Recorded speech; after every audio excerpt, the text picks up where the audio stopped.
नमस्कार बंधुरा आज के आमी बेगुन दिए इलिश माछेर पातला झोलेर रेसिपि आपनादेर संगे शेयर करब। तार जन्य एखाने आमी 3 पिस इलिश माछ निये निয়েছি। आमी एकटा इलिश निये एसेছি, तार थेके आमी 3 पिस निये निয়েছি। आपनादेर प्रयोजन मतो आपनारा निये नेबेन, जेहेतु आमरा 3 जन बोले 3 पिस निये निয়েছি।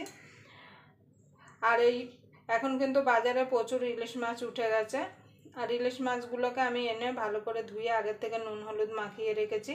আর এই ইলিশ মাছটা কিন্তু বানানো খুবই সোজা আর খেতে কিন্তু খুবই সুস্বাদু হয়। গরম ভাতের সঙ্গে কিন্তু এইরকম বেগুন দিয়ে ইলিশ মাছের ঝোল থাকলে কিন্তু আর কোনো কিছুই লাগে না। আমার তো খুব প্রিয় জিনিস, এটা আমার খুব পছন্দের জিনিস। কে কে পছন্দ করেন অবশ্যই কমেন্ট বক্সে জানাবেন। আর আমি কিভাবে বেগুন দিয়ে ইলিশ মাছের ঝোলটা বানাই তার জন্য আপনারা পুরো ভিডিওটা দেখবেন। আশা করি আপনাদের ভালো লাগবে। যদি বেগুন দিয়ে ইলিশ মাছের পাতলা ঝোলের রেসিপি আপনাদের ভালো লেগে থাকে তাহলে অবশ্যই একটা লাইক করে দেবেন। আর আমার চ্যানেলে নতুন বন্ধু হয়ে থাকলে অবশ্যই চ্যানেলটা সাবস্ক্রাইবার করে আমার পাশেই থাকবেন। আর পাশের বেল আইকনটা অবশ্যই বাজিয়ে দেবেন, আমি যখন কোনো নিত্য নতুন রেসিপি আপলোড করব সবার আগে পাওয়ার জন্য। আমার শরীরটা খারাপ ছিল বলে দু তিন দিন আপনাদের ভিডিও দিতে পারিনি, তার জন্য আমি খুব দুঃখিত। তাহলে চলুন আমি ইলিশ মাছটা পাশে রেখে রান্নাটা শুরু করব। তার জন্য গ্যাসটা ধরিয়ে দেব।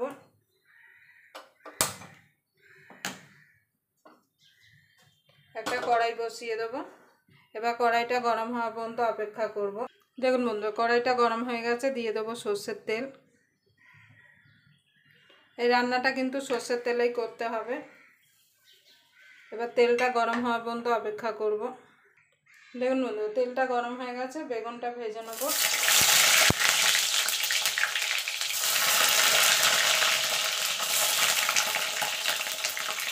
খুব বেশি ভাজবো না, হালকা করে ভেজে নেবো, কেন ঝোলে দেওয়ার পরে কিন্তু খুব বেশি ভাজলে কিন্তু গলে যেতে পারে। আর আমি এখানে মাছ ভাজবো না, কাঁচা মাছই আমি রান্না করব। আপনারা চাইলে মাছটা এপিট ওপিট করে হালকা করে ভেজে নিতে পারেন।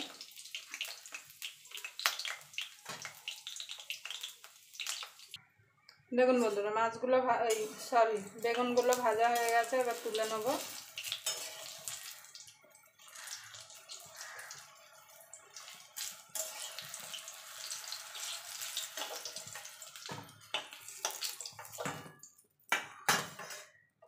এই তেলেই আমি বাকি রান্নাটা করব। তার জন্য দিয়ে দেবো কালো জিরে, দুটো চেরা কাঁচা লঙ্কা। এবার ফোড়নটা একটুখানি ভাজা ভাজা করে নেব। দেখুন বন্ধুরা, ফোড়নটা হয়ে গেছে, দিয়ে দেবো তেলের উপরে হলুদ গুঁড়ো, সামান্য একটুখানি কাশ্মীরি লঙ্কার গুঁড়ো দেবো। তাতে কী হবে, ঝোলে সুন্দর একটা রং আসবে। যাতে মশলাটা পুড়ে না যায় একটুখানি জল দিয়ে দেবো।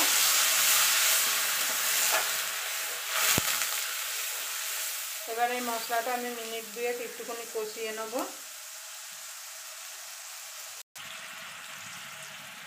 দেখুন বন্ধুরা, ঝোলটা মিনিট 2 ফুটে গেছে। এবার দিয়ে দেবো মাছগুলো।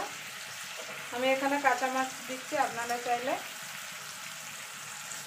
মাছটা ভেজেও দিতে পারেন, কিন্তু এই কাঁচা মাছের ঝোলের স্বাদটা কিন্তু একদম আলাদা।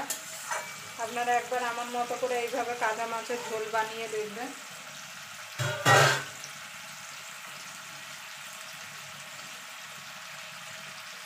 দিয়ে দেবো স্বাদ মতো নুন। আমি কিন্তু এখানে কোনো মশলা দিইনি।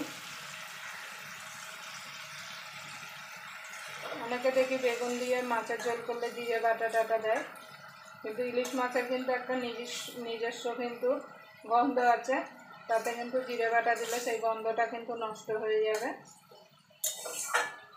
এবার দিয়ে দেবো জল। ঝোলটা আপনারা যতটা রাখবেন সেই বুঝে জল দেবেন। এবার এটাকে আমি ফুটতে দেবো মিনিট খানিক। দেখুন বন্ধুরা, ঝোলটা ফুটে গেছে। এবার দিয়ে দেবো বেগুনগুলো। এই রান্নাটা কিন্তু করতে একদম সময় লাগে না, আর খেতে কিন্তু গরম ভাতের সঙ্গে খুবই অসাধারণ লাগে।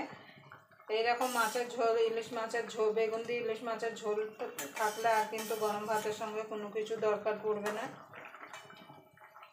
এবার দিয়ে দেবো 4টে চেরা কাঁচা লঙ্কা, কাঁচা পাকা। ঝালটা আপনাদের স্বাদ মতো দেবেন। এবার এটাকে আরও মিনিট 2 ফুটিয়ে নেব। দেখুন বন্ধুরা, মাছের ঝোলটা আমার হয়ে গেছে। এবার আমি নামিয়ে দেবো। আবার আপনাদের সঙ্গে কোনো নতুন রেসিপি নিয়ে দেখা হবে। ততক্ষণ পর্যন্ত আপনারা ভালো থাকবেন, সুস্থ থাকবেন।